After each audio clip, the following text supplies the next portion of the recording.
Forging Roots podcast. I'm your host, Matthew Couture, and this is episode 10. Yes, we finally made it to episode 10. All joking aside, this is a good episode. This week's guest with me is John Barklow. Yes, John Barklow returned, which if you don't know, he was on episode 3. So if you haven't listened to that one or watched it, go ahead and go back and watch that one first. You kind of get a better idea of who he is, what he does, because we don't really kind of obviously go over who he is again. But we actually picked right back up where we left off, which he was about to leave for an Alaskan hunt with his friend, and go over what that trip was for him and what it was like. We talk about what to look for and how it can be a little difficult at times to find the right kind of hunting partner. We go over my hunt that I went on and for the first time, and the gear that he suggested, since he works for Sitka. He's the big game product manager there, but he suggested the elevated tube pattern for me, being a Midwest whitetail hunter. And I kind of give him my feedback on how I felt that worked. And we talk about quite a bit too. I feel like there's a theme on this episode of just kind of how success isn't a thing that happens overnight. You don't just blow up. You don't just grow, whether that be what you're trying to do or like I'm trying to do on the podcast. Like, this isn't going to just blow up. I mean, it could, but that's not normally the path, and that's not the mindset that you should have.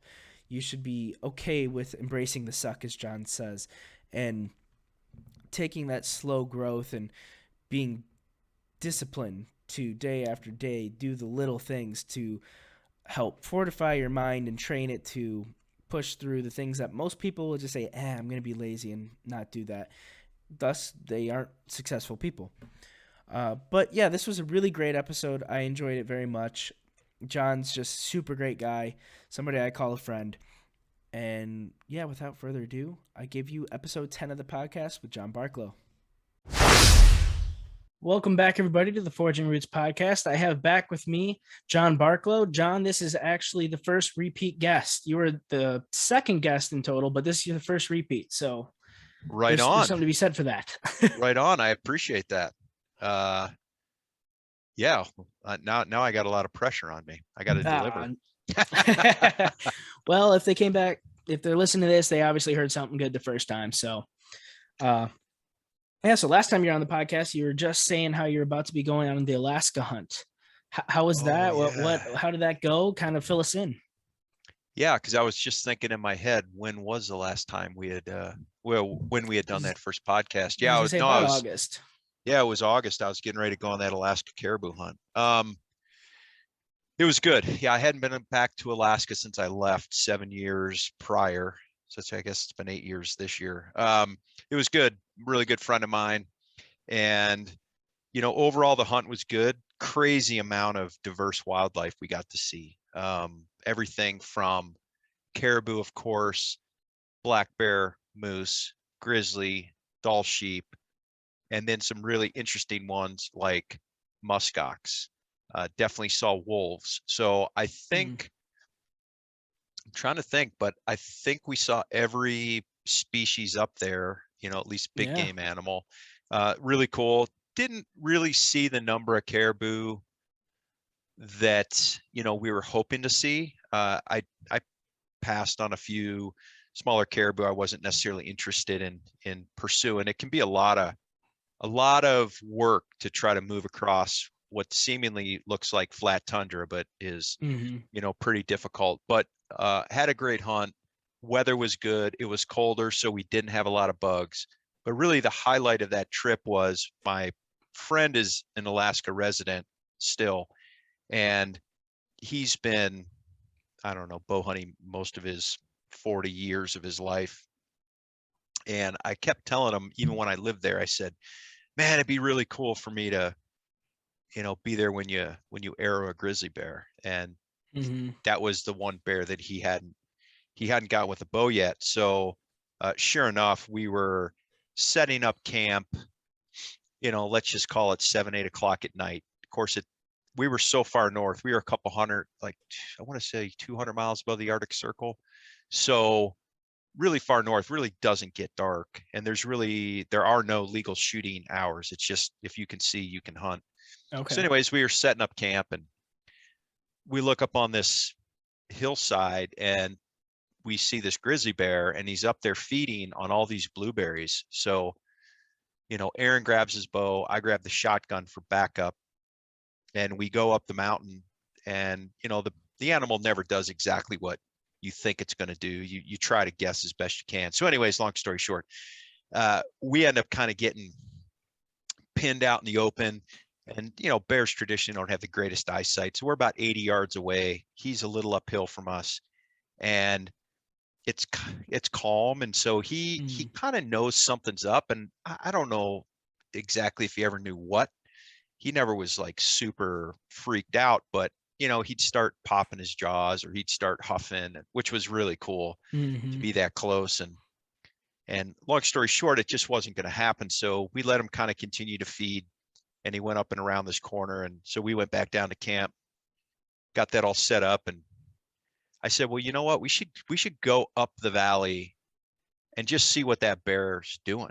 I mean, Yep. see if he's still there, see what he's doing, see where he went. And as we did that and went around the corner, we could see that the bear was feeding downhill at an angle from where we had last encountered him. And he was going to probably track right into this dry creek bed near the bottom of the valley. Mm-hmm. So, if we could get underneath him without him seeing us and get into that dry creek bed, we were thinking he may feed right to us. And sure enough, Matthew, that's exactly what happened. So there's a Mm. dry creek between us. It's about 25 yards wide. So there's a good distance to separate us from him. There's a buffer. And we just let him keep feeding, and we were maneuvering, and we had the wind, and it was pretty calm, like I said. And so we didn't want to make a lot of movement. And long story short, I was ranging the bear, and he ends up on the other side of this dry creek. He comes through, and I'm ranging him like 40, 35. I'm whispering this, of course. He's right next to me. And the last range I gave Aaron was 30 yards. And I didn't think he had a shot, because from my angle, just even being a little bit to the side of him, there was some brush in the way.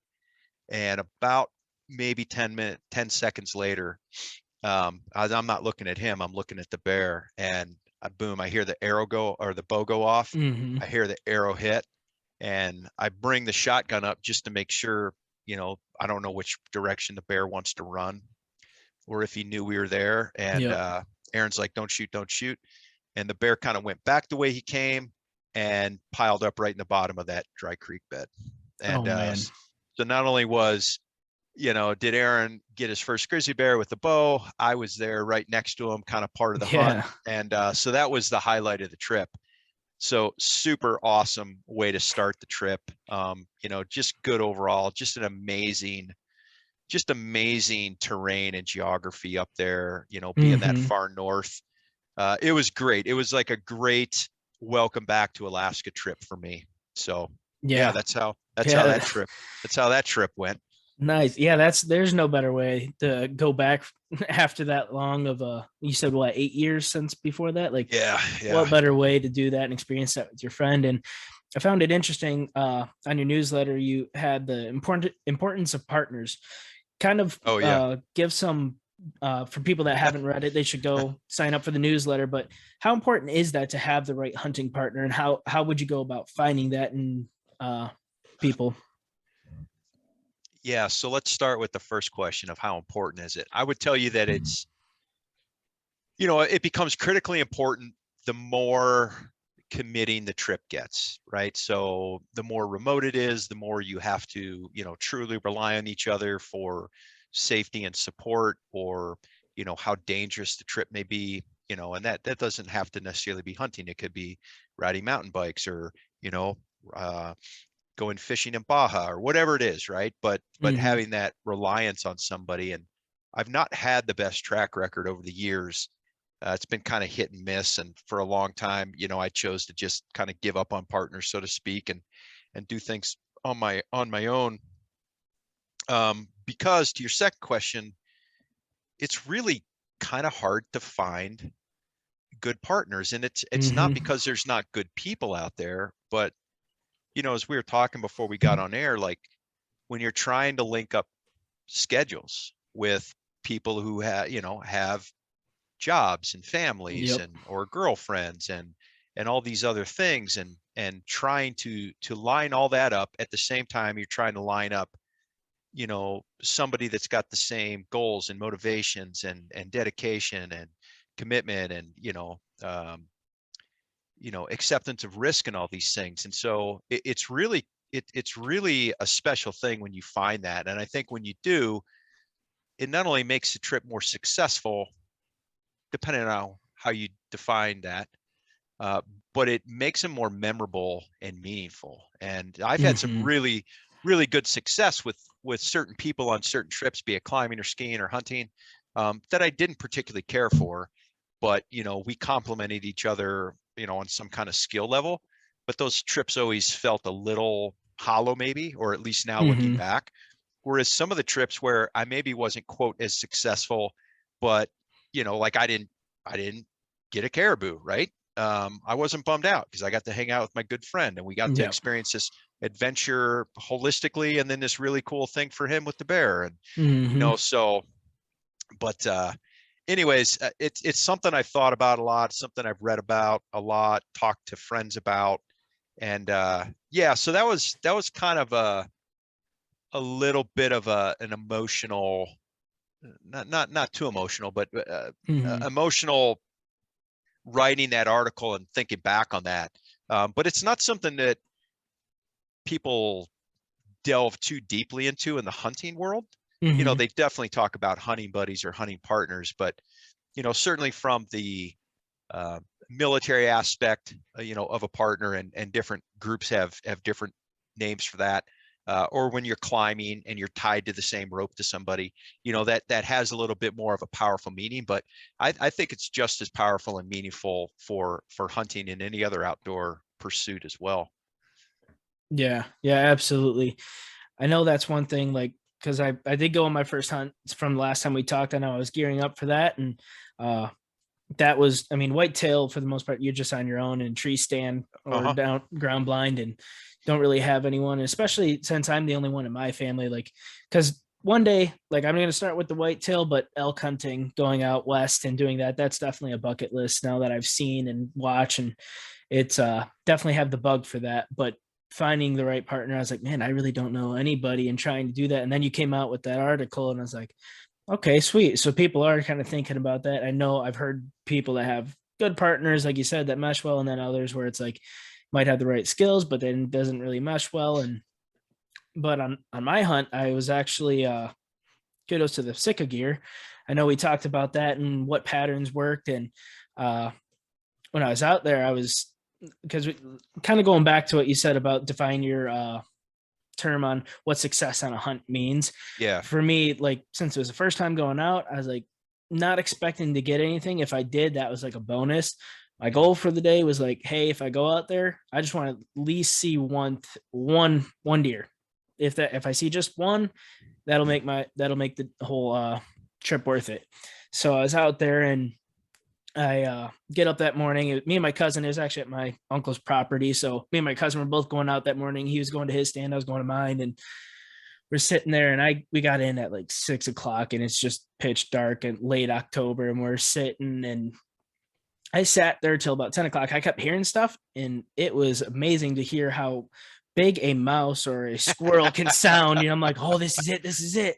It's Yeah. gonna happen. And then sure enough, you're like, ah, oh, it's just a squirrel that went by again. And I sat there till 10, and at this point I was going to meet my girlfriend later on. So I pull out the phone real quick. I'm like, all right, I'm just going to text her and let her know like, hey, in the next hour, I'm going to sit for 1 more hour and we'll meet up after. Get done sending a text, put it right in my pocket. And I look up and there's this 6 point sitting about 25 yards across there's a little creek right. No way.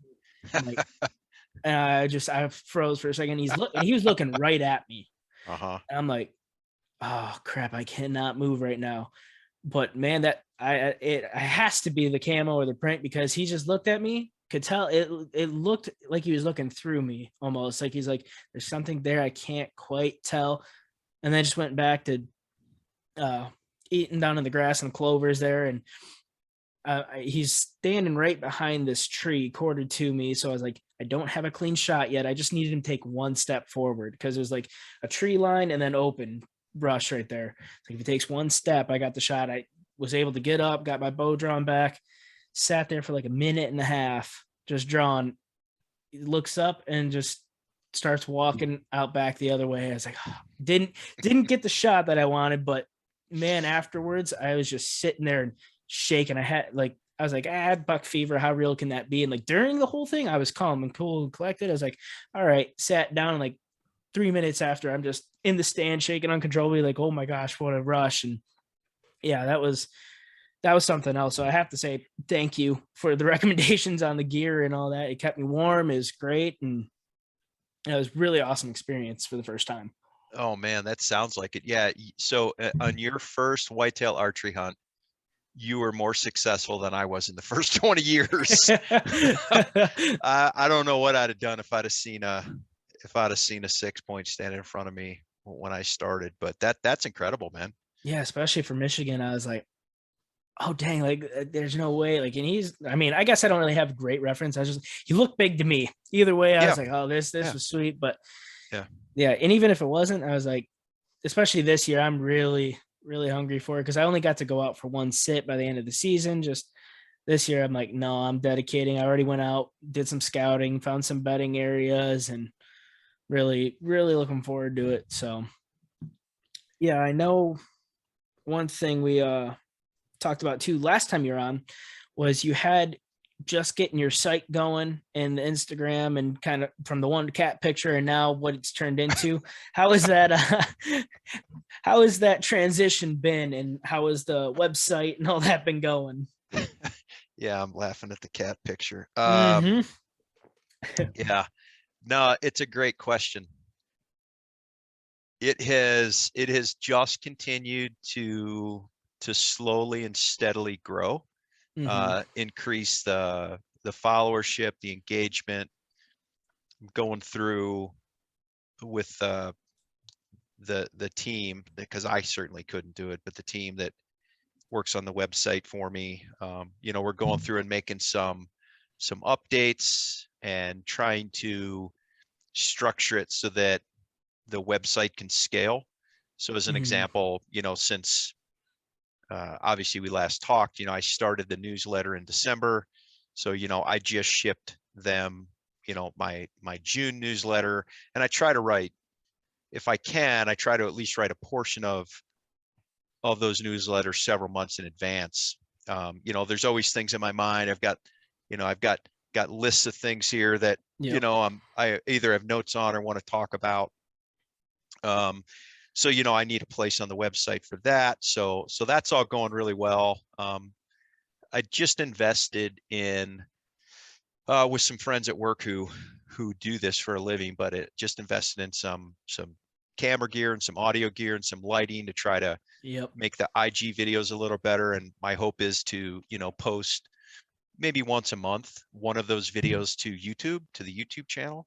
Yep. So yeah, it's going really well. And there'll be an announcement next week. I don't know when will this podcast drop, you It think? won't be for a couple weeks. So by the time it'll be soonest 2 weeks from now. So Yeah. So probably, yeah, by next week. I was told the 23rd, but yeah, so there's going to be an announcement of a new online educational platform called Outdoor Class. okay. So and I'm actually going to be one of the kind of the founding, I don't know, instructors for that. So I haven't actually built any of the courses yet, but there's several that are there. It's going to launch, so I'm a part of that. It's a multi-year deal I got going. So Yeah. really, really excited to kind of have that continue. And that was just an opportunity to, have pros come in and be able to do the video and the post, production Mm-hmm. and all that, and kind of help me get that message and that information out there a little quicker. So still be doing the website and the YouTube, but be working with this outdoor class as well at the same time. So yeah, Yeah. it's been fun. I could do a blooper reel that would make people just double over laughing. Yep. I'm right there with you. I mean, just I've never been one that's actually embraced too much like electronic technology, but I've learned, and it's been fun, but frustrating at the same time. But Mm-hmm. Yeah, and if it wasn't for just a few folks I could reach out to kind of help me, I'm Yep. I'm not sure I'd have gotten too far, to be Yep. honest with you. Yeah, I just did the same thing. My laptop that we recorded on last time, like, was not rendering my videos, and I'm saying I'm right there with you. I'm learning and trying to do all this stuff, and I'm like, it's taken 3 different tries and it keeps stopping at 30%. So I finally just last weekend said screw it, and I went out and had to go get a new laptop, and now this runs nice and smooth. I came in and yeah, trying to learn that stuff. And one thing that I found interesting, I was listening to, I think Jack Carr was talking on, I think it was he was with Andy Stumpf on, it was either Cleared Hot or Danger Close. They both recorded one for each other. Yeah. Uh, but they're talking about writing, like Jack talks about this a lot in writing and how it's therapeutic. And I know you mentioned earlier too that like writing that one piece about the partner is kind of an emotional thing. How has that been for you, just the writing the newsletters in general? Do you find that as a therapeutic way to kind of get things out there? Yeah, it's interesting you ask, because it just kind of occurred to me one time that, probably during hunting season last year, that, well, I always kind of aspired to write a book, and I'm not sure that the information I have really works in a book. So anyways, this newsletter came to me, and I had started writing a bunch of things and just kind of storing them. And now I try to get into a bit of rhythm, certainly not like a professional writer like Jack, but um, I'm really enjoying it. And Mm-hmm. for a couple reasons. One, because I'm learning probably for the first time in my life, proper grammar, punctuation, spelling, et cetera. And Yep. there's great tools to help you with that. Um, but just, I'm not somebody that necessarily reflects on the past too often. And you have to, obviously, when you're going to write something from the past. And Yep. so it's been really cool to kind of reflect on some of those things, and dig up some old pictures, and just kind of even remember back, like, okay, well, remember when you were trying to learn this skill, or Mm-hmm. understand this concept. And it's been really cool. And honestly, I really enjoy it now. I do a lot of my writing, obviously I got a full-time job as well, but so I've been trying to do it in the mornings.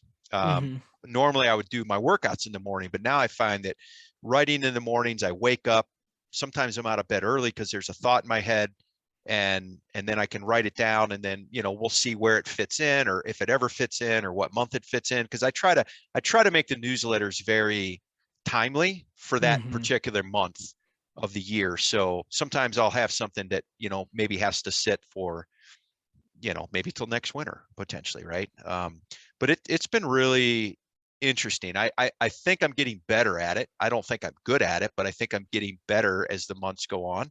Mm-hmm. So yeah, you know what? But to me, I would think it would be just like your podcast. It's like the work that you have to put into this, your podcast after work, like you were talking, or your time off, Mm-hmm. like, you have to truly enjoy what you're doing, and like truly want to do it.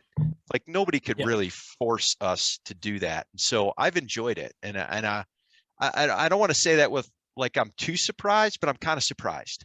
I'm kind of Mm-hmm. surprised that I'm maybe enjoying it as much as I have been.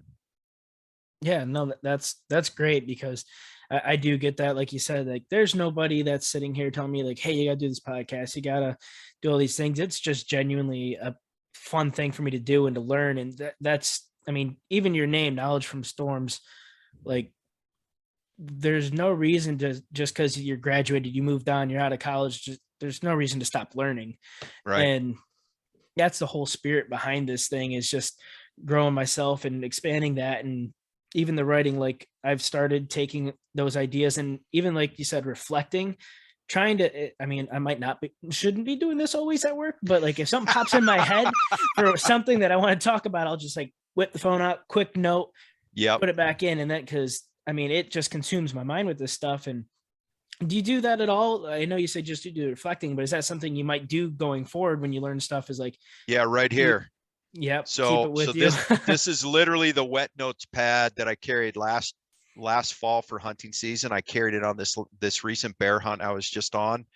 Um, Oftentimes I find that if I don't have, so maybe I'll have my iPad or something next to my bed where I can take a note in the middle of the night. But if not, I Hmm. have to get up and write it down, because one, oftentimes you forget it or it's vague. but two, it'll just keep me up, or, Yep. maybe distract you from doing what you do, and you'll end up cutting a finger off with a saw or something, right? So you're better off to Yes. just Yes. to Yes. just write it down. And sometimes I go back and I look at the note and I'm like, God, I don't know why I thought that was so Dude, cool, yes, and I just literally just draw a did this line for through it. yours. Yeah, yeah, I looked, I'm like, and I got done. I was like, I didn't even write a question. That was just, that was not even a full sentence I got finished. I don't know what I was thinking. yeah. No, it's interesting how the mind works, but yeah. But so all that stuff's been pretty interesting, because when you start, I don't know about your platform, but certainly with mine, trying to do one Instagram video a week. So I was like, yeah, I think about four times a month. Yeah, I got enough. I think I have enough information to do that. And then there may be a week where I'm like breaking out in cold sweats, going, I don't know what I Uh-oh. want to talk about. And Yep. it's not that I don't have something to talk about. It's just, what am I going to talk about, right? Or like the Mm-hmm. newsletter, like that challenge of, hey man, you don't want to look like a fool. Like, if you're going to commit to this, like, you need to do this, once a month. You need to have one of these. Yep. I don't know how long I can sustain that. Maybe I can sustain it for the next 5 years. Who knows? But you got to start. Um, so yeah, that's it's been interesting. It's kept me engaged. It's given me something just besides, not just besides, but there's work and there's family, and so this is kind of a nice little thing that I get to do, kind of, like I said, in the mornings oftentimes, or Yep. like we're recording this in the afternoon. But yeah, no, it's been good. And just the people I get to meet, Yep. it's been a cool deal, well beyond the one cat picture that used to be on Instagram. Come a long way. Very come long a, way. come a long way. Yeah. Yeah, and I know when we were texting back and forth, one of the things that you said that kind of stuck out to me was uh, that you said success can be slow to present itself. How has this been something that you've seen in your life, and or has it been that way? Yeah, certainly in my life it has been. So, not to get too prophetic here, but I think oftentimes now, to include myself, I get caught up in this where, something has to be, you have to get that measure of success quick, right? Or we Yep. expect it, or other people expect it of us, or the platforms we have, or the business maybe that we're in. And, just again, reflecting back, oftentimes, and this is something I've certainly had to learn and build out over time, is that patience, right? And Mm-hmm. almost like that delayed gratification in some regard. But, I see it with this, with the platform and people wanting to, get into hunting. And I think that hunting media in general has kind of portrayed this thing as, somewhat easy, very romantic, Yep. and highly successful. And, we could argue about the romanticism of it, but it's certainly not easy. And people are certainly not as successful, I think, as one would be led to believe. Mm-hmm. And so when people are getting into it, I'm like, you have to enjoy the journey. And this isn't just for hunting, but a lot of things. But like, just like me learning how to edit videos, right? Like, I'm horrible at it. It would take me Yeah. 3 days to do something somebody could get done in probably 3 minutes. But Yep. it's like, I'm trying to I'm trying to define success where I am at this point. And Yep. so if I get one video done, no matter how long it took me, that's a measure of success. It Mm-hmm. didn't happen quick. It wasn't easy. And so, I think we were maybe talking about, I don't know what that was in reference to. I can't remember off the top, but just enjoy the journey is what I've kind of come to Mm-hmm. understand. Because if you don't, if you weren't enjoying the journey you're on with your podcast, or me with my platform, we're either going to quit, or we're going to be miserable, Yep. or probably for sure it's not going to be as successful as it could be. Um, and so I think also people kind of need to define what they consider success. So you said it. You said my version of success is if I get to see a deer. And you didn't even say a buck. You just said a deer, right? Yep. Like back in the day, like if I saw a squirrel, I was stoked, right? Let alone a deer. And that Yep. deer, I never in my wildest dreams even had antlers on its head, right? Um, but helping to define success, because if not, especially with hunting, like I think people are going to get into it. They're going to realize it's a little more difficult. They're maybe not going to have success, or success defined by other people, maybe besides themselves, and then they're going to quit and go find something else to do. And I Hmm. just think you have to give it some time. You have to let that soak a little bit, and and just really, if you just look at it as a lifelong journey of continuing to learn and evolve and adapt, then you're just like, oh, well, I'm at this phase now, and I'll be at that phase 2 years from now, and I'll be Yep. at another phase 2 years from that. Um, and then I think that takes some of the pressure off, because I think we put way too much pressure on ourselves, and especially with social media, people are like saying, oh, I did kill a very big deer. And I'm like, listen, I'm not the guy who cares how big a deer you kill. I'm Yep. not even a guy who really cares if you killed the deer. Did you have a great time? Did you learn something? Did you challenge yourself? Hmm. Sweet. Like I'm not successful all the time by any means, but Right. that doesn't mean like the Alaska hunt that I didn't have a great time, that I didn't learn a bunch of stuff, that I didn't Hmm. scribble notes down in my wet notes pad, right? There were lots of other forms of success. Yeah, absolutely. And I answered one of the other questions of that I had on here too was people like when they do hit these things, they have this passion for wanting to do something or try it, but they don't see that success right away, or define it as something where it's that real quick instant gratification where they think it's just going to skyrocket that one off, like Black Rifle Coffee. That's like one crazy one off. Like, yeah, they just did it, and how fast they've grown is amazing, but that's not the case for everyone. And that's like for me with the podcast, my define of success is literally like just me growing and learning. If people like what they hear and have the guest on, that's awesome too. It's not like, oh, I need to hit this number of people or reach this. Like, if it does, great. If not, I'm still happy at the end of the day. And I like getting to sit down and talk with people like you. Like, I'm learning. I didn't, coming from not knowing any hunting and having this perspective, like you said, like Instagram can romanticize a lot of what's going on Instagram. But when you sit down and listen to guys like you and Andy Stump and John Dudley and hear the whole story of things, where sometimes you're just not successful on getting that deer, or you have that encounter, and that's all part of it. And that's definitely helped me go into it. Like I said, I was expecting or hoping to at least see one. If I didn't, it still was a day out in the woods, and for me that was fine. But it's uh it's definitely something I think people need to work on, because I was listening to, I don't, Montana Knife Company, Josh Smith, Yeah. uh Uh-huh. and he was just talking, I forget, he's been on several right now, but he was saying how his journey was slow growing and didn't start the knife company right away. He'd been doing the knives, but then with the '08 recession, and just it was a Mm. linear path. He was on Order of Man podcast, that's what it Oh, was. okay. Okay. And yeah, that linear path to success was literally the title of it. And I was like, man, there's something to that, because everyone just thinks you need that instant gratification or that real quick jump. And I think people would be surprised if they actually just stuck to it, instead of just thinking that and grinding. Cause that's one thing that I kind of, like I told you beforehand when we were talking, I started the podcast, did a little bit, and then kind of got a little distracted.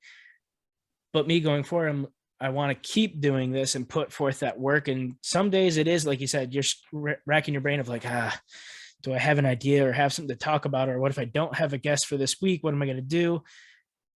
And trying to find something, but also not beating yourself up too much over it, because then you're just not going to produce good quality, and you're not going to, like, for me, I want something that I'm going to enjoy putting out, not just put something out just to put it out. Right. Right. Yeah. I mean, for me personally, like I've always enjoyed, what most people refer to as the grind, right? Yep. Could be the journey. Jocko says the path, but like I've always enjoyed that, and Hmm. almost, I mean, having intermediate stops along the way, but no real maybe ultimate destination, but having a trajectory, so generally where you want to go.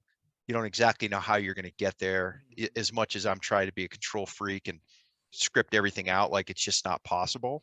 Um, but if you have a general idea of where you want to go, then you just start moving in that direction, and then kind of learn along the way. And like I said, I could do a blooper reel on all the things I've screwed up that most people would look and go, dude, everybody knows that, to include my 4-year-old. I'm like, yeah, well, Yeah, well. I'm not as smart as your 4-year-old when it comes to Instagram or whatever it is, Yeah. Um, but yeah, I personally find enjoyment in that. Hmm. There can be some frustration, but ultimately, I kind of like that. Yeah. And I had another one that tied into this. Where is it? So, kind of into that, you've talked about too having a willingness to suffer and embrace the suck.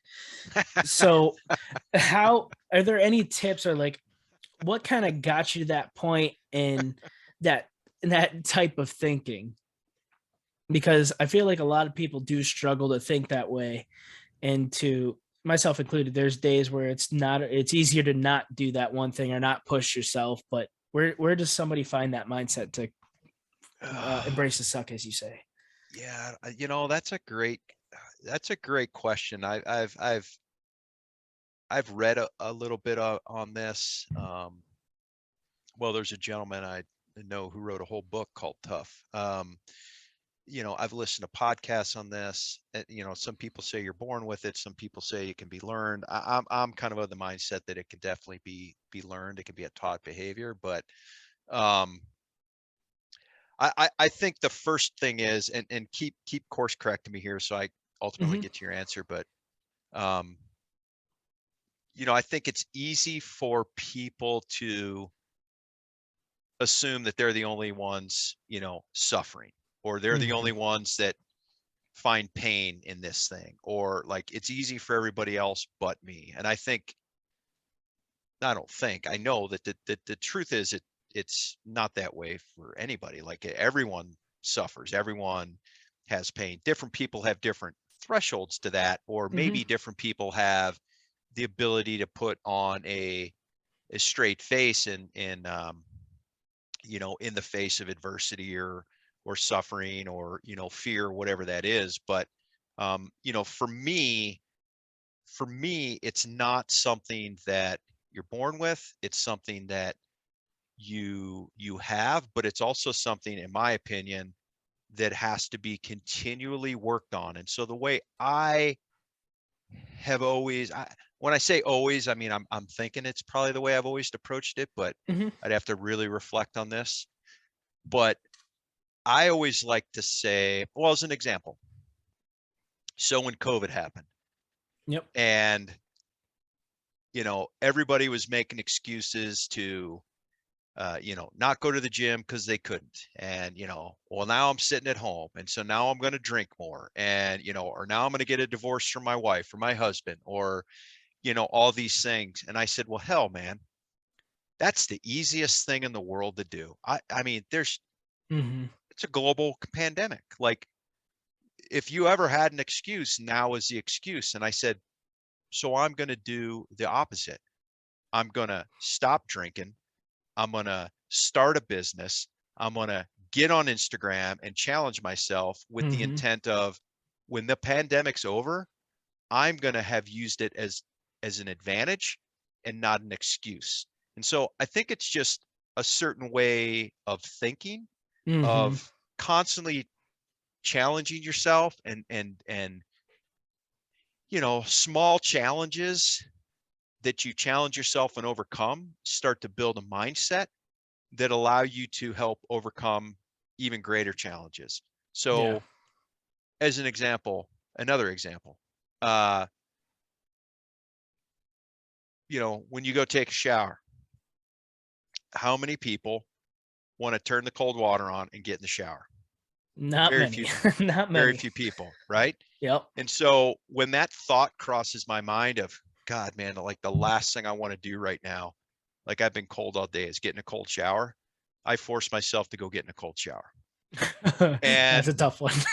and it's not something you do all the time. And this I don't know. I mean, he's a PhD doctor, but Andrew Huberman, he's got a podcast. And anyways, there's Okay. a lot, he talks a lot about cold water and what it does for how healthy it is for your body and the different chemicals it releases. But Yep. my point is, it's like, but what does it do for your mind? Or I'll Mm-hmm. give you another example. You go into the gym, be it, like I got a gym here at the house, or, you go to uh, you know, a public gym, and instead of cranking up, your favorite band and what I like to call false motivation, Mm-hmm. um, somewhat tongue in cheek, uh, go and do the workout with no noise, no external stimulation. Yeah. Live in your mind, embrace the suck, understand that it's not going to be fun, but the Mm-hmm. goal is finishing. And when you finish, Mm-hmm. that's when you get the pleasure. That's when you get that little bump in confidence. And those little victories, for me anyways, are what helped me. I've been around my whole adult life, like, people that I consider like really strong, really tough guys, right? Really Yep. fearless guys. And quite frankly, I've just always tried to do whatever I could to measure up, you know? Mm-hmm.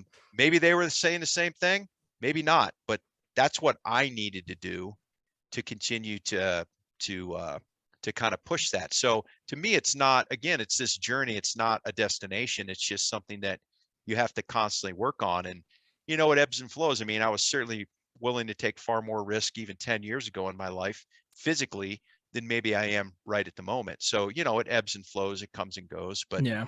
But anyway, so I don't know if I'm answering your question, but Yeah. that's kind of the way I'm approaching it. It's not a thing that you have, it's a thing that Mm-hmm. you build, and then you continue, just like, and exercising, that you can Yeah. just continue to work on. And listen, it's not like you have to go every day. It's not like you have to live like a Spartan. Although when my wife met me years ago, I actually was living probably as close to a Spartan lifestyle as possible. Um, but you, but you need, I think we all need that challenge, right? So it's Mm-hmm. like, listen, you don't have to go take a cold shower every day, but like, the one day that you really, like, that thought would just be horrible for you is probably the day you should at least go do it, right? Mm-hmm. Even if you Yep. don't do it again for another year, you overcame that mental challenge. Like, you overcame that obstacle. It's a powerful tool. It's a powerful tool. And Absolutely. then you gain that confidence, and it helps you overcome those hurdles more. And then, let's just be honest, you probably have to be a little bit of a masochist to enjoy the suck. But Mm-hmm. the world I came from and the job I did, like, we just used to laugh. It'd be Yep. like, oh, this is gonna suck. Like, just embrace the suck, because you didn't Yeah. have any other choice. Yep. The only choice you had was your mental approach to it. So I could either know this is gonna suck and be totally, down in the dumps about it, or go, this is gonna suck, and put a smile on your face and laugh through it. Mm-hmm. That perspective is a beautiful thing, because you have control over that. And once you Yeah. understand that, then it's kind of an unlock for some other things. Yeah, that's definitely something that I've been working on, because even when I stopped the podcast, had the wisdom teeth out, started dating my girlfriend, I was like, put it on the back burner, and then I was like, well, I haven't done it for a couple months. Like, nobody said anything. I could probably just take the easy road and be quiet and be done with the podcast, or getting that first one, trying to get it back up. And like you said, it's like, but there's so much work on the back end, and then doing that and trying to do it while I work full time, 40 plus hours a week, and just made those excuses. And then like you said, like getting that, like, no, I don't want to do it. And now that I've been doing it, I've recorded quite a few, and it's like, okay, yeah, I needed to embrace the suck, push myself through that. And that's something that's always, like you said, I feel like that is something you will learn and you can sharpen over time. And Yeah. some people might just be more inapt and born with it to begin with. But for me, like, growing up, I was always the softy, the nice kid. And not that it's a bad thing, but there's, like, as far as getting into hunting and guns, nobody would have guessed any of that stuff. Like, Uh-huh. the kid I mean, I'm from Detroit, city kid. Never, dad doesn't hunt or fish, so it was like, I was just the goody goody. And now when people, like, they hear me and just the infatuation with, like, pushing myself and, like, wait, all this stuff about guns, or like this some taboo thing, and why would you want to go hunting for this animal? And like, well, because there's a connection there. There's knowing where your food comes from, and that seems like something that's not only like healthier for you and knowing where that comes from, but there is a little bit of a mental toughness of getting out there, putting the work in, and doing that. And I still got room to improve for myself because that mental toughness that carries over kind of into the partners too. Like I want to go on an elk hunt, and I know I'm not in the best shape for that right now, but that's one of those mental hurdles I've been working on and trying to get down into shape because during I was one of those people during COVID that it's like, oh well, I guess I'm just gonna be at home for 2 weeks before I go back to work and nothing going on. So I'll just my thing is when I like get in those modes, I like to eat. So it's very easy to gain a lot of weight. So it's like trying to get back in shaping. There's definitely those days where it's like, I don't want to sharpen my mind and just do that workout. But once I do it after, it's always like, okay, yeah, that Yeah. definitely was better for me.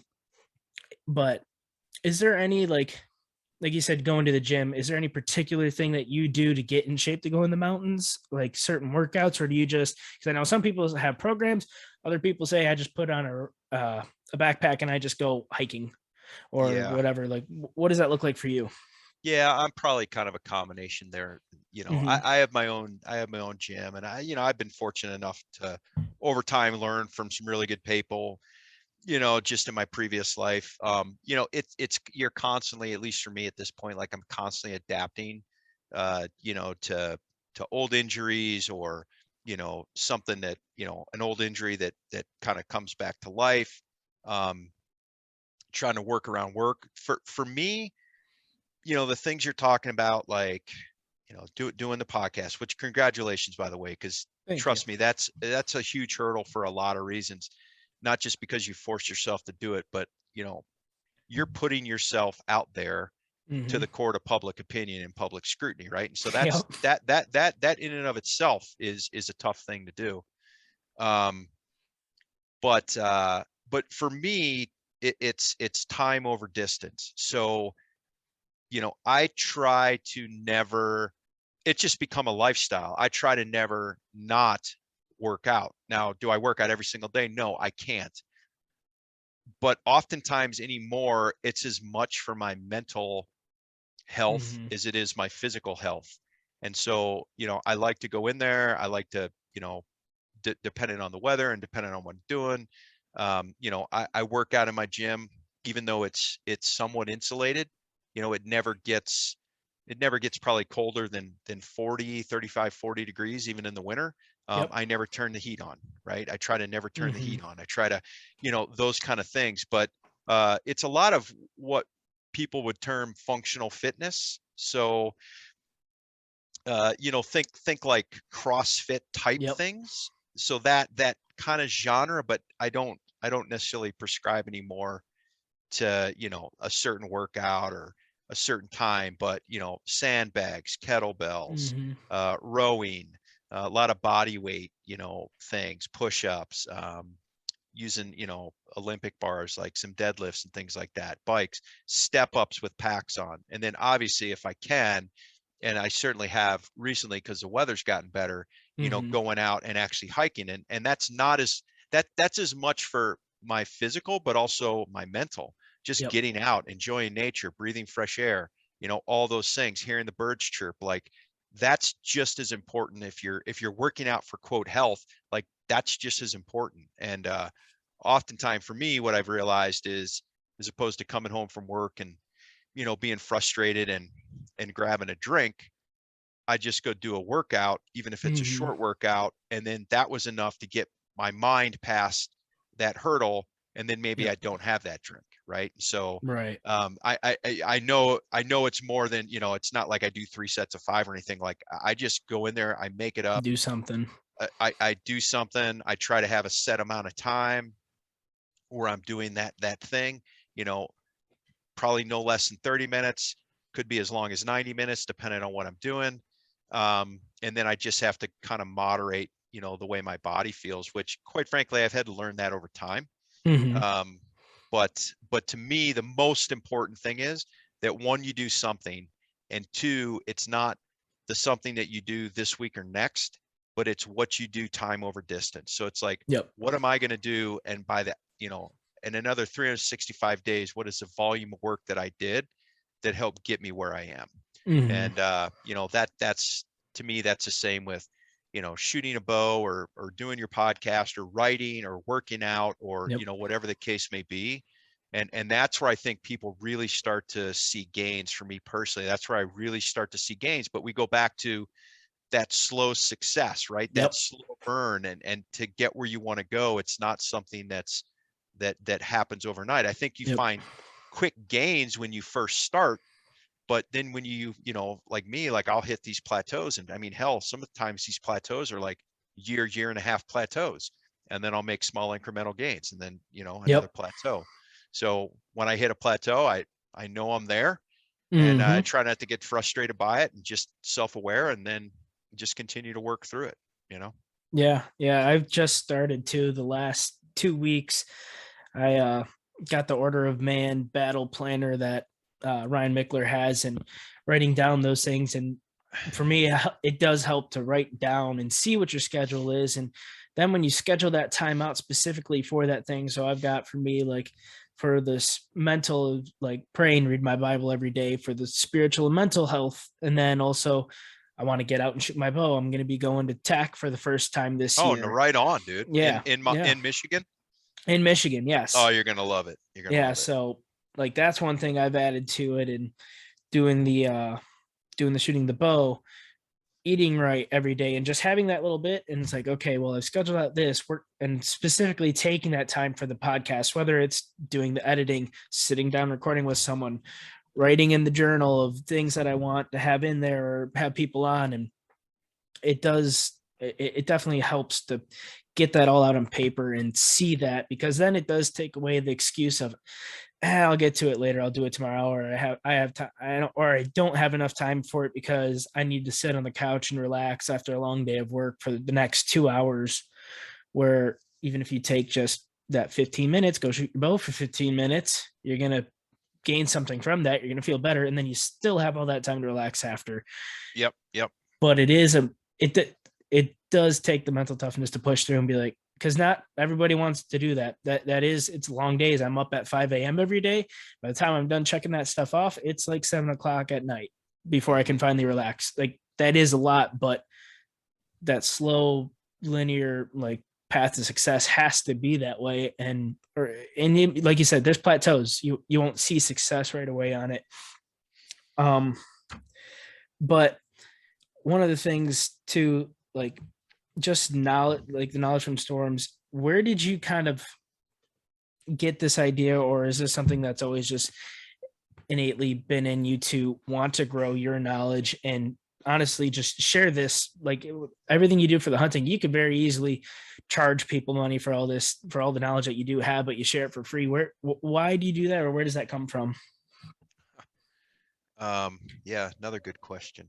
So when I decided that I would do this, or kind of leading up through my thinking of doing something, I said essentially once a pandemic hit 2 years ago ish that I started, but I'd been thinking about it previous, and I was just of the mindset that there's other guys out there that have just as much, if not more, experience and knowledge, but I I slowly over time realized that while maybe that is true, I think I also had something to contribute. And maybe that's something that I had to contribute was Mm-hmm. just a little bit more unique, or a slightly different perspective, or coming from a different background.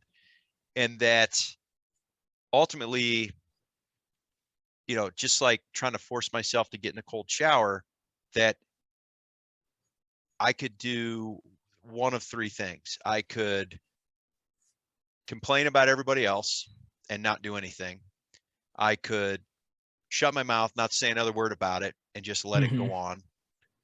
Or I could step into the arena and, voice my point of view. And, ultimately I said, well, the hardest, the hardest decision is to actually step up and do something. And so that's what I ultimately decided to do. And it took me a little while, but it all came from the sense of there's something that we called, and we're not, the military is not the only one that used the term, but, lessons learned, and, you know, or lessons written in blood, right? And things like Mm-hmm. that. And that, why did people have to die or get hurt to, to learn that? And so it's like that idea was always in my head. It was very much a part of my life. And so it's like the knowledge we acquire, the knowledge that really, like, I think matters and has a lot of impact, is the knowledge you gain from experience. And oftentimes, if you go on a hunt as an example, and everything, if you went on your first hunt and, a big 10-point walk by, or even that 6-point, and you drew your bow, you shot it, and he ran and fell over 10 yards from there, and you saw the whole thing, and you quartered up and got out of the field and had a great dinner, you wouldn't have learned nearly as much as not having that experience and going out there Mm-hmm. and sitting all that time and then seeing the deer and then coming to full draw, and maybe you came to full draw too soon, or maybe the deer did something you didn't expect, or maybe the wind swirled. You're going to learn far more from that. And so that's gaining knowledge from just adverse conditions. It's gaining knowledge from difficult times. And so that's where the knowledge from storms came Mm-hmm. from. And when you have enough of those, and listen, I feel like, yeah, while I certainly have a lot of experience outdoors doing a lot of diverse, interesting things, um, that journey that we've been talking about, I've not found success all the time. I've made every mistake there is to make, probably several times over. I've seen a lot of people, just because of what I did, like a lot of other people, make mistakes, but I've learned from people, be it their first day on the job or their 30th year on the job. And so, but all that comes together, and like, that's where I think it's really impactful. And then when people start sharing those lessons and those learnings, like, that's where I think real learning comes from. And so Mm-hmm. I, I'm certainly all about capitalism, and at some point I may choose to monetize it, and outdoor classes is probably maybe the venue I'll use for now, but I wanted to share, because I knew that if I didn't, I was being selfish. I was being selfish by keeping the knowledge to myself. And if I really cared about doing that, then why would I not just give it away for free? Mm-hmm. Like, just give it away. Like, it's okay. Um, I'm not hurting myself by doing that. And good things will come from it, and people will start talking, and hopefully people take those lessons and learn and find success, and then the whole thing just starts to grow, organically together. So that's kind of Yeah. what that whole thing's all about right now. Yeah, absolutely. And one of the things I heard Jack and Andy talking about on their podcast was this imposter syndrome of feeling like they don't quite have all like the right things to say, or like why people would listen to them. Do you ever kind of get that way of like, I don't know why people are following me or what I have to say, or no? Um, Because when they said that, I was like, but you guys have so much, like, coming from me, I'm like, I don't know why anybody would listen to my podcast. So I guess like it, but them, me being the listener, I'm like, they have so much life experience, and yourself included, like, you've done all these things, you had these experiences. So it was kind of weird for me to hear that they still feel that at the positions that they're in. well, I think it's because we came from a world where everybody was really good at what they did.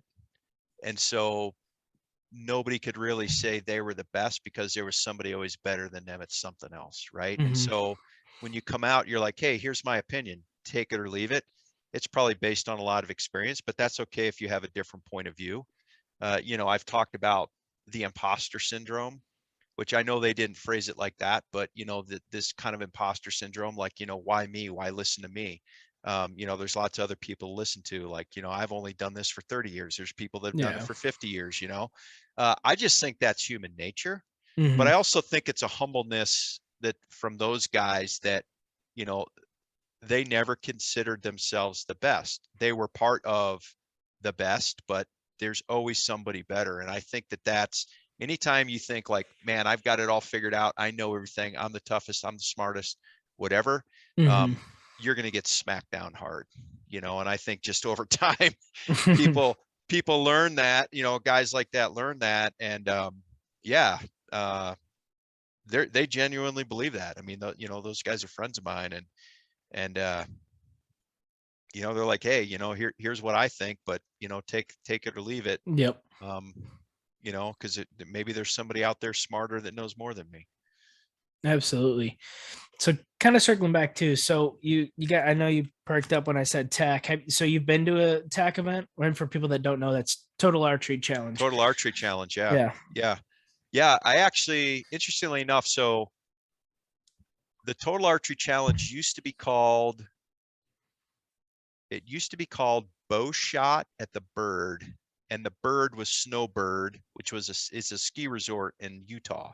Mm-hmm. And so that's what this kind of event started out at years ago. And I got to shoot so I was living in Alaska, but I got to go shoot the very last bow shot at Snowbird. And then the next year it was bought by Sean and turned into Total Archery Challenge. And Okay. this was something that I had always wanted to go do. Mm-hmm. Well, so I didn't work for Sitka at the time when I went to bow shot, but then I, got the job at Sitka, and now I'm representing the company, and I'm going and shooting 2 TAC events a year, generally 3 if I can, but it's really difficult for me to do 3. But I'll go shoot the one in Utah, and then we have one right here in Montana. Yep. That Sitka like blows it up because it's our backyard, but we're a corporate sponsor for all the events. So Yeah. so now all of a sudden it's like, not only did I want to go do these things and aspire to do them, but now we're actually, like, from a business side, kind of involved. And Yep. I've never helped set a course up, but I've gone and shot a couple of the courses before they open, and kind of respectfully critique them, and maybe move some targets around. And I just think it's the best way I describe it to people. Even if you don't want to hunt, but you're just into archery and kind of have fun with it, is it's just like golf, But but yeah, that's how with I but with describe it. but with bows and arrows. Yep. And you can take your family, you can take your girlfriend, you can take people that that aren't going to shoot at all. I bring my wife, and if, let's just say that the cone or the tee box, so to speak, is it's 60 yards from the target, and I shoot the arrow from 60 yards, and she says, well, that's too far, I don't want to shoot from 60. It's like, well, I got to go pull the arrow anyways. Let's walk towards a target. When you get to Okay. 30 yards, you shoot your bow from 30 yards, right? Yep. And so it's because it's not a competition, there's just a lot of camaraderie and fun and support. And it's unbelievable how popular they have become. Yeah, it's blown up like crazy, especially, I It's mean, absolutely Black blown Rifle up. taking over as Yep. the main title sponsor, like insane. They're growing it. And the first thing I ever heard of it was a couple years ago when they did the first adaptive athlete shoot, when Black Rifle did that. That was the first. I'm like, what is this Total Archery thing? And like, then I watched the video on YouTube. I'm like, this looks pretty cool. Can I go to that? And then found out, I was like, well, maybe not that one, but they do have the, like you said, the other ones around. And Sitka course is one of the ones that I signed up for to shoot. So that'll be exciting. And this is going to be my first time, so I didn't really know what to expect for the most part. Like, I had the idea, and people, like, I'm going by myself. I didn't have anybody else that shoots bows near me, friends and family and all that. And so everyone's like, wait, what are you going to do? And this Total Archery Challenge, you're going by yourself? Like, why would you do that? Because it's like 4-hour drive. I'm going to do some camping on my own. And they're like, why would you want to do that by yourself? I'm like, well, from what I hear, it's like, it's not like this competition as much as it's, like you said, the camaraderie. Oh my Lord, here, camaraderie. Can't say it, but yeah, having a bunch of people around you that have the same mindset over here. Like you said, it doesn't have to be just hunters. It's people that like to just shoot archery for fun. And I really think this is going to be something good for me, because I've just practiced in my backyard where it's completely flat. So I'm totally expecting to lose quite a few arrows, but also learn a ton from going on these courses and shooting those angles for the first time. And like you said, like, I'm just going out to have a good time, meet people, and yeah, I'm excited for it. It's gonna be sweet. Yeah, I think you're really going to enjoy it, and I think you have the right approach to it, which is, it's just a gathering of people with kind of a shared interest. you're gonna shoot with other people. You're gonna meet new friends. Like you're gonna learn a ton Mm-hmm. about shooting bows. I mean, I shoot a lot, and I go out to some of those courses. I get schooled all the time, Yep. and I still learn things and come back, and you just have to look at it like that, and it is just a ton of fun. And Yeah. no, I'm stoked that you're getting to go to your first one. And I don't know how many years they've actually had the Michigan shoot. I don't know I if it's know just they been a did. few years. I was gonna say I know for sure last year they did. I don't know how far back it goes. Wasn't really quite able to figure that out. I think it's still pretty relatively new, Yeah, because couple I know they years. did Boyne Mountain last year, and they're not doing that this year. They're doing Crystal Mm, Mountain up in Traverse City area, okay, and so Boyne, yeah, they've had Boyne for a few years, yeah. yeah, so they did Boyne, but this is the first year something happened where they couldn't quite get it at the Yeah, time they needed, so they're doing Crystal yeah, Mountain this year. yeah. But Oh, no, that's fantastic. Yeah, they have two shoots in Utah now, Park City, and I don't think this year they're having Snowbird for the same reason they probably had issues in Michigan just scheduling. But normally they'd have two in Park City, Salt Lake. They definitely have one here at Big Sky Resort. mhm. I've tried to get to the South Dakota one a few times. I think this is the second year now in Colorado they've got one. So yeah, it just keeps going crazy. So Yeah, it's a lot of fun. If you got questions, just kind of getting your bow set up and stuff, you should hit me up. I might help yeah. save a few arrows. But yeah, I always go into it knowing I'm gonna donate That's what some I've arrows. heard from a lot of people, and I've seen the pictures too of certain shots where you just see that one tree that's got Yeah, like 30 arrows stuck in it. I'm like, oh boy, that's definitely gonna be me. Gonna be yeah, seeing mine in there. But yeah. um yeah, because I know for me, like one of the things, like you said, bow setups, I just got the um oh my lord, the silverback plus. Oh, And uh-huh. yeah, so I just got that and been because I had the wrist strap released to begin with, and that transition at first I was like, okay, this is weird. This instead of clicking the trigger to this tension based and trying to, but I've tightened up my group, but it feels weird because you get that almost surprise shot when you pull back. And um, but yeah, I'll have to ask you questions on this off air because trying to get that set up, I cannot figure out either my 60 yards I'm dead on or I'm just completely off, and I cannot. I don't know if it's my sight or what, but yeah, because doing the flat ground, I'm like, man, if I'm struggling right now, I know for a fact that's going to be something going out there. Yeah. Um, but Yeah, yeah, so I've shot the silverback since it came out. I don't remember how many years now. It's at mhm. least 4, at least. However long they've had it out. And that's all I shoot now. I mean, That's it. that's all I hunt with. I shoot a Really? couple different Okay. releases throughout the year, but I've lost count. Yeah, somebody will go back and find something I said that I said it wrong, but I would tell you I've shot well over 60 animals with silverback, and Yeah.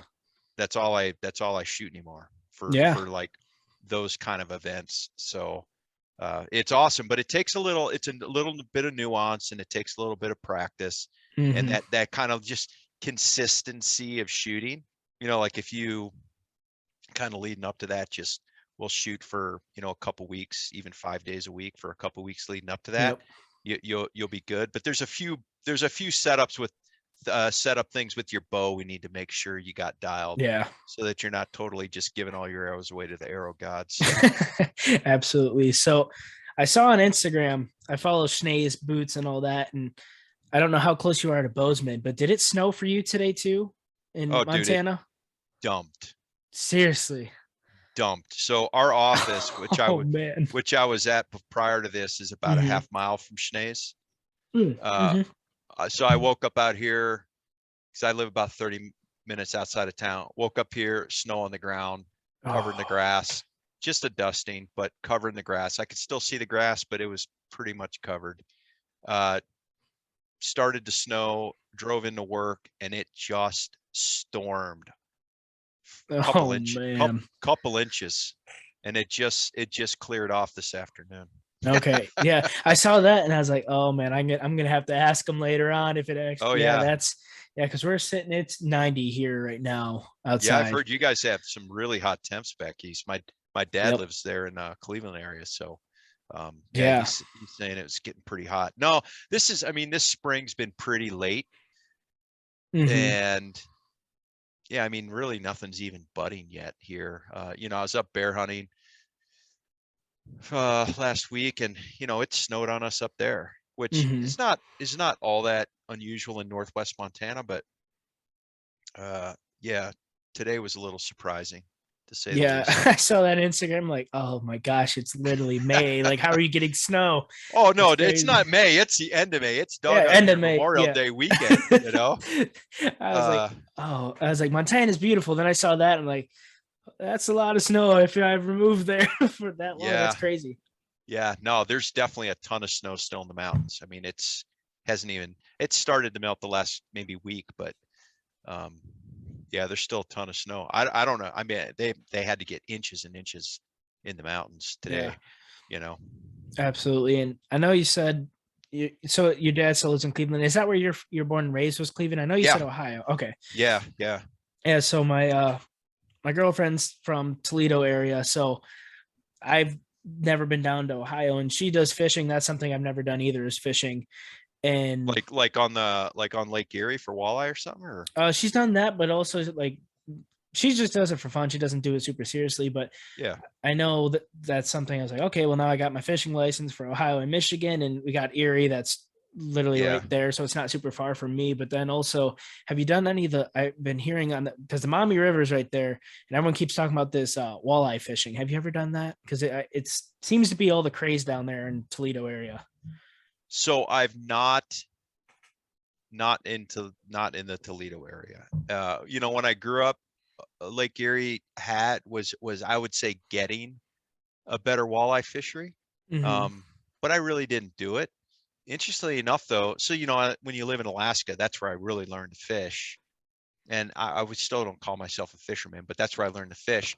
And then, living here in Montana, we've got this place called Fort Peck Reservoir, and it's Mm-hmm. huge, and it's basically a dammed up portion of the Missouri River. And uh, it has, so it's a crazy shape and it's really big. But if you just chart the whole shoreline, it's actually got more square miles of shoreline than the state of California. Seriously? Yeah, but Okay, I did it not know it that. is somewhat arguably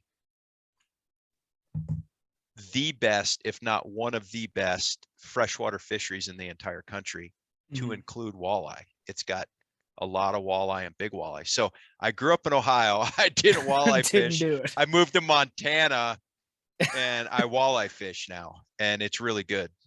Yeah. Okay, yeah, I was wondering because I was like, I know he's from that area, and But that Maumee River, I've definitely heard of all that. Yeah. I was gonna say people rave about it and the walleye run, and sure enough, as I'm driving to and from, see my girlfriend driving over the bridge and just seeing people out there, I'm like, dude, it is way too cold to be in waders out in that river for Yeah. walleye. Yeah. But yeah, Oh, they they seem to walleye love it. fishermen see obsessed. Oh yeah, they seem obsessive for sure. But yeah, I've done some clinics in North Dakota, no, South Dakota. I guess that'd be the same river, Missouri, but yeah, it is. But yeah, I mean, it's like full on snowstorms like today, and those guys are going out in their boats to go Yeah, catch walleye. So that's crazy. Well, I want yeah, to be respectful of your time and all that. I got one more question for you. Um, so how are you going to be close enough for? I know Black Rifle's putting up a new location in Montana. Is that going to be close for you, or is that still a ways away? I think Andy's heading that up. yeah. So Andy's building that out. I don't exactly know what that business partnership looks like, but yeah, I saw the plans last summer. Andy showed them to me, and then yeah, they're building it in Kalispell. Yeah, I think it's Kalispell. Yeah, Yeah, that Kalispell. sounds right. And yeah, so actually, I was just hunting northwest of Kalispell. Hmm. And to answer your question, no, it is not close. I mean, it is 5 to 5.5 hours from here. Oh shoot. Um, Okay. yeah, Yeah, where that part of the country, that northwest corner of the state, it's Hmm. there's no interstate that goes to it. So you can take a freeway that general direction, and then you got to get off, and it's just 2-lane roads to get Okay. all the way up there. So it's not really direct at all. Yeah. But yeah, so no, it'll be cool. I'm going up there. I'm going up there. Jules and I are going up there in August to see Andy, and we'll see how it's Nice. progressing. But Yeah, I yeah, know he's no, been it's talking not about it close. and seeing all that. So I wasn't sure how close that was for you. I was like, Yeah, I think man, I hope they Evan's get one in threatened. Michigan. Well, I think Evan's threatened to do something here in Bozeman, but no, they absolutely. I mean, my dad, he had never heard of Black Rifle Yep. before, and he's like, "Hey, have you heard about this Black Rifle coffee?" And I'm like, Might have heard a thing uh, too. yeah, like guy's my friend, and this and that, and he's like, "I've never heard of it." No, I think when they went public, they were just Yeah. they've got more marketing and they're talking about it more, and I know they're starting to open some stores across the country, and I don't know Yeah. what their plan is, but Yeah. yeah. Yeah. No, Hoping one I've day never Michigan. I've been to I've been to their store and facility there in Salt Lake, Yep. and it's pretty cool. Like their store is really cool. Get coffee and all that, of course, t-shirts, stuff like that. So I'm assuming the one up in Kalispell will have all those things, but I think they're all unique. They're not like a cookie cutter like Yeah. Starbucks kind of deal. Yeah. So it'll be cool to see what they come up with. Yeah. Because I do know that's one thing they've talked about is like Evan's strategic on where he wants these places to go and trying to get a little piece of history and sometime military history on uh in the stores and all that because my sister used to live in Tennessee area and the Okay. Clarksville one she used to live right in Clarksville but right as she was moving out they were just building the one there for Black Rifle. I was like dang it because I was hoping to use that excuse to actually go to a actual store and not just order online and get the monthly coffee subscription but Yeah. for the time being that's going to have to do. But again, I want to be respectful of your time and just thank you so much for coming back on. And where can people reach out and find you? Yeah. So on Instagram, it's at @jbarklow. And the YouTube and the website are Knowledge from Storms, knowledgefromstorms.com or Knowledge from Storms on YouTube. So yeah, and like I said, I've got that monthly newsletter, and you can read previous newsletters on the website. But yeah, if you want to sign up, you'll get it right about the beginning of the month. And yeah, it's been fun, Yeah, and I think uh, I think this last one, this May one, was good. I think the June one's even better. I'm working on the July one right now, so yeah, we'll awesome. see.